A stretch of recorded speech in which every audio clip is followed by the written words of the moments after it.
পর্যন্ত হাত পা কাঁপছে, ভয় লাগছে। এরা আবার মারবে, বুঝতে পেরেছি আবার মারবে, আবার মার খাবো, মার খেতেই থাকবো, যতদিন মারবে মারবো, কিছু করার নেই, মার খাবো। আমরা কখনোই বলতে পারি না যে পুলিশ তো পুলিশের ডিউটি করেছে। আগে আমরা বলেছি যে পুলিশের ডিউটি করবে, প্রশাসনের ডিউটি করবে, এটা স্বাভাবিক। কিন্তু একটা রাত ভেতরে বন্দি রাখানোর চেষ্টা আমরা করলাম যে আপনারা থাকুন বুঝুন, তাও কোথায়? এসি ঘরে আমরা বলেছিলাম ওষুধ, জল, খাবার যা সব এলাও করা হবে, কোনো চাপ নেই। আমরা এটাও বলেছিলাম ভিজিটারদের আমরা অ্যালাউ করবো চলে যাওয়ার জন্য।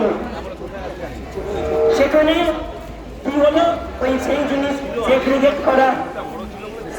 করা। যখন ভিজিটারদের বার করানোর চেষ্টা করলাম, অনেকেই ফোন করেছেন, প্রেসক্রিপশন পাঠিয়েছেন, আমরা সঙ্গে সঙ্গে বলেছি এনাদেরকে ছেড়ে দেওয়া হবে, নিচে আসুন। ফোন করেছে, আপনি নিচে আসুন। প্রেগনেন্ট মহিলা ছিলেন একজন, তার দিদি ফোন করছেন, আমি বললাম তাড়াতাড়ি বলুন নিচে আসতে, দাঁড়িয়ে আছে সবাই, বের করে দেওয়া হবে। কাকে সুযোগ সুবিধা দেওয়া হয়, কিন্তু সেখানে কি হচ্ছে, একদম উপর থেকে সঙ্গে সঙ্গে চলে আসছেন আর এসে চোখ রাঙানি শাসানি দিচ্ছে, উপর থেকে জুতো দেখাচ্ছেন, ভিডিও আছে আমাদের কাছে। এটা কারা?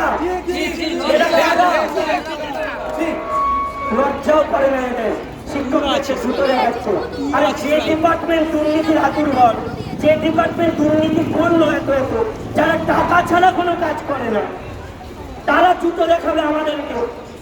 আসলে দোষটা আমাদের, দোষটা এই 19,000 জনের। আজকে যদি 19,000 জন পরীক্ষার সময় 15 লাখ করে দিতেন, তাহলে আজকে মার খেতে হতো। শুধুমাত্র 240 টাকা দিয়ে চাকরি করবো, এত বড় সাহস।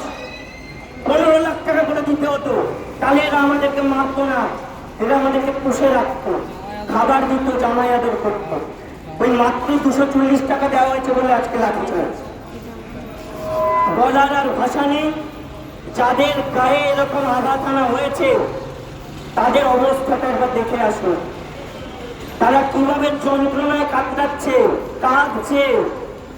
কিন্তু তাও বলি, তারা কিন্তু ওই ভাঙা পা, আঘাতপ্রাপ্ত মাথা, ভাঙা হাত, এগুলো নিয়ে এখানেই আছে, তারা কিন্তু পালিয়ে যায় না।